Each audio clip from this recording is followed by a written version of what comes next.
Dear students, पिछले 2 term पे अपन ने मार्केटिंग रिसर्च के बारे में अध्ययन किया था, जिसमें मैंने आपको ये बताया था कि विपणन अनुसंधान से क्या तात्पर्य होता है, इसका एरिया क्या है, इसकी प्रोसेस क्या है, इसको कैसे किया जा सकता है, इसको करते समय किन किन बातों का ध्यान रखना चाहिए एवं ये किन किन बातों से प्रभावित होता है।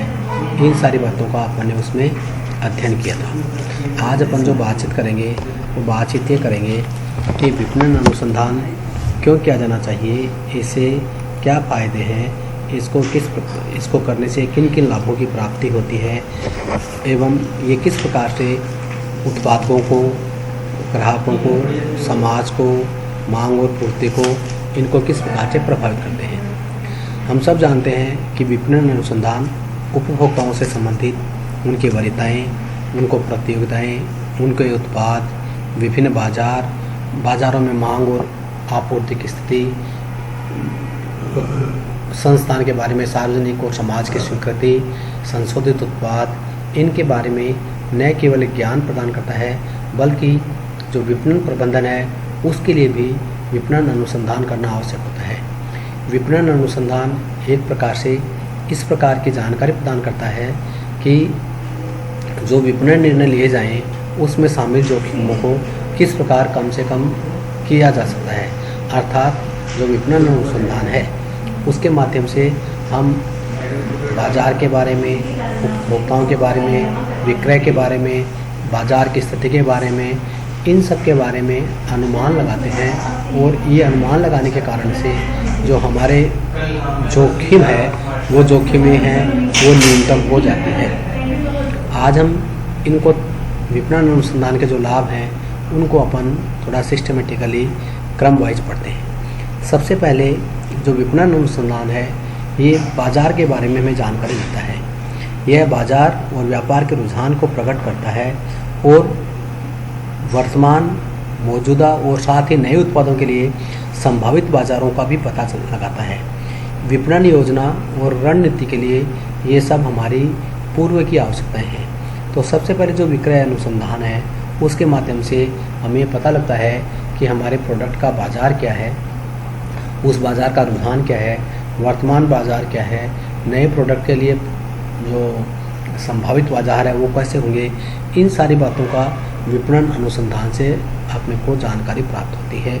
इसलिए विपणन अनुसंधान से हमें इस बात का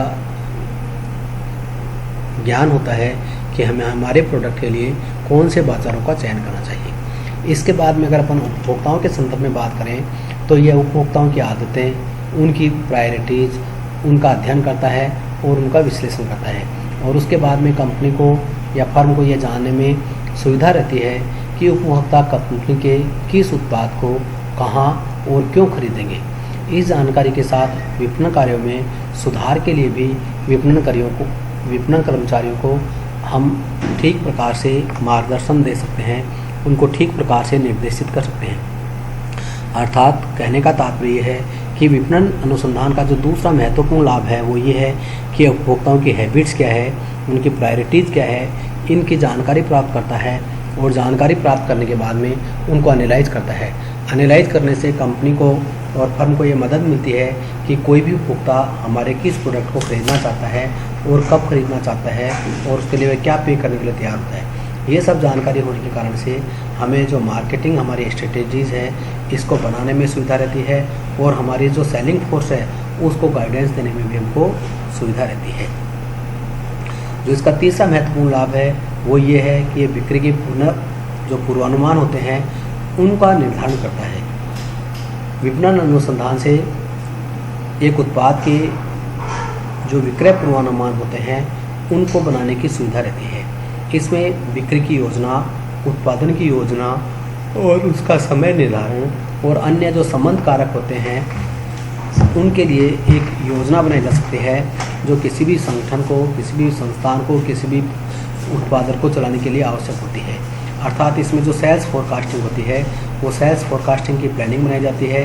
तो ऐसे ही उसमें किस समय पे उसका टाइम डिटर्मिनेशन किया जाता है, किस प्रकार से उसके अन्य जो उससे रिलेटेड इनपुट्स है उनको इसमें जोड़ा जाता है और उससे संबंधित भी योजना इसके अंतर्गत बनाई जा सकती है। चौथा जो इसका महत्वपूर्ण लाभ है कि यह फर्म को उत्पाद बाजार की स्थिति के और दायरे में उसके दोषों, कमियों या विफलताओं को समझने और सुधारने का अवसर प्रदान करता है। विक्रय जो विपणन अनुसंधान है, उससे एक उत्पाद है, उसकी बाजार में क्या स्थिति है, उसका क्या एरिया है, उसकी क्या डिफिशियंसीज है, उसके क्या डिसएडवांटेज है, उसकी अनसक्सेस की क्या रीजंस है, इन सारी बातों को वो उसकी का अध्ययन करता है।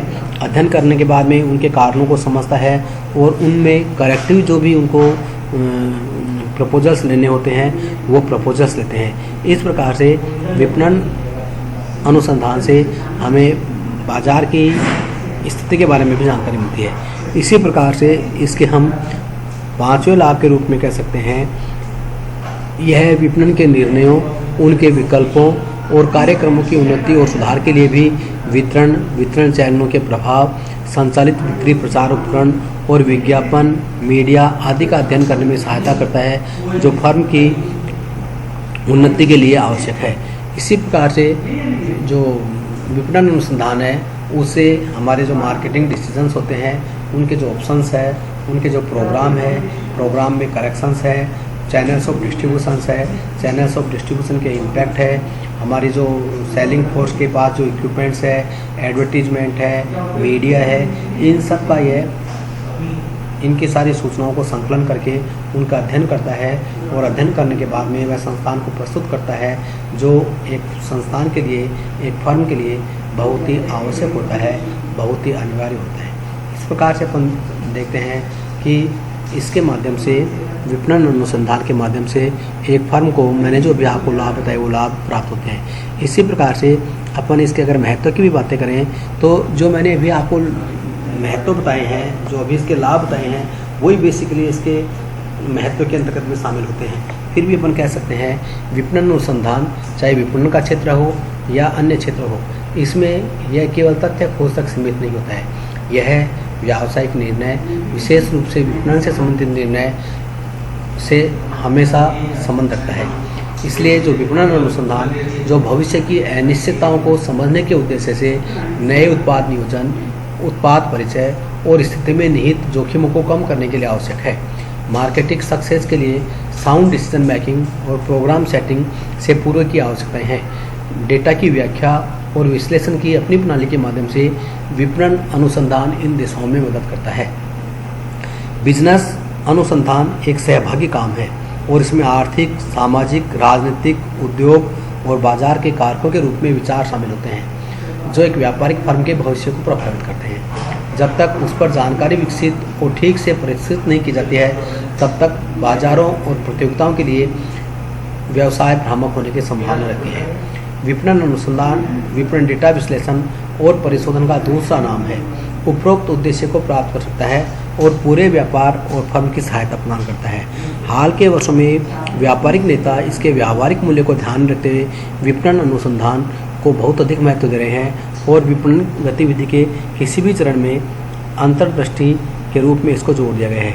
इस प्रकार अपन देखते हैं कि विपणन जो अनुसंधान है वो किसी भी फर्म के लिए, किसी भी संगठन के लिए, किसी भी कंपनी के लिए, किसी भी उत्पादक के लिए बहुत ही महत्वपूर्ण कार्य करता है, चाहे वो मार्केटिंग का क्षेत्र हो, चाहे वह विपणन का प्रबंध के क्षेत्र हो।